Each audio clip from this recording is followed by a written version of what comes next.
পড়ুয়ারা একটু ভালো করে দেখবে, কারণ তোমাদের মধ্যে যে কথাগুলো বলবো সেটা অবশ্যই বুঝে নিও। পরীক্ষার আগে সুস্থ থাকতে হবে। কি কি দিকে নজর রাখতে হবে দেখা যাক আমাদের কি কি করা দরকার। প্রথমেই বলবো, সামনেই কি জীবনের বড় পরীক্ষা? আগামী মাসেই জীবনের দুই বড় পরীক্ষা, মাধ্যমিক ও উচ্চ মাধ্যমিক। তাই আদা জল খেয়ে শেষ মুহূর্তের প্রস্তুতিতে লেগে পড়েছে পরীক্ষার্থীরা। রিভিশনের পালা এখন। কি করবে? অস্থির বহু পরীক্ষার্থী। পরীক্ষার টেনশন ইতিমধ্যেই বুক দূর দূর করছে বহু পরীক্ষার্থীর। এর থেকে যাতে শরীর না প্রভাব পড়ে, তাই পরীক্ষার প্রস্তুতির পাশাপাশি শরীর স্বাস্থ্যের দিকেও নজর দেওয়া বাঞ্ছনীয়।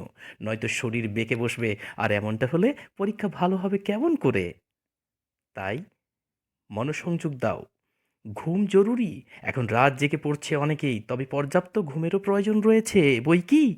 দিনে 6 থেকে 7 ঘন্টা ঘুমোলের মস্তিষ্কের কার্যকারিতা এবং স্মৃতিশক্তি ঠিকই থাকবে। আর এমনটা হলে পরীক্ষায় পারফরম্যান্স খুব সুন্দর হবে।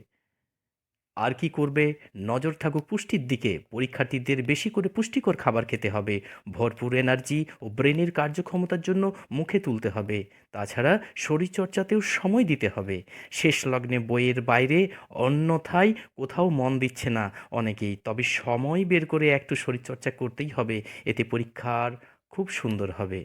মাঝে ব্রেক নিতে হবে। কেবল মুখ গুজে পড়ে থাকলেই চলবে না, পাশাপাশি নিজেকে একটু ব্রেকও দিতে হবে। সেই সময় বাড়ির বাগানের গাছে একটু জল দিতে পারো। এতেই নিমেষে মন ভালো হয়ে যাবে। এছাড়া হাইড্রেশনে নজর থাকুক। ডিহাইড্রেশনের কারণে ক্লান্তি অবসাদ ঘাড়ে চাপতে পারে, এমনকি মস্তিষ্কের কার্যকারিতাও কমবে। তাই এই সময় যথেচ্ছ জলপান করা উচিত। সামাজিক সংযোগ ছিন্ন নয়। নিজেকে বাড়ির চার দেওয়ালে একেবারে বেঁধে ফেলা ঠিক নয়। এতে মানসিক অবসাদ ঘিরে ধরতে পারে। তাই প্রতিবেশী ও বন্ধু-বান্ধবদের সাথেও একটু কথা বলা দরকার।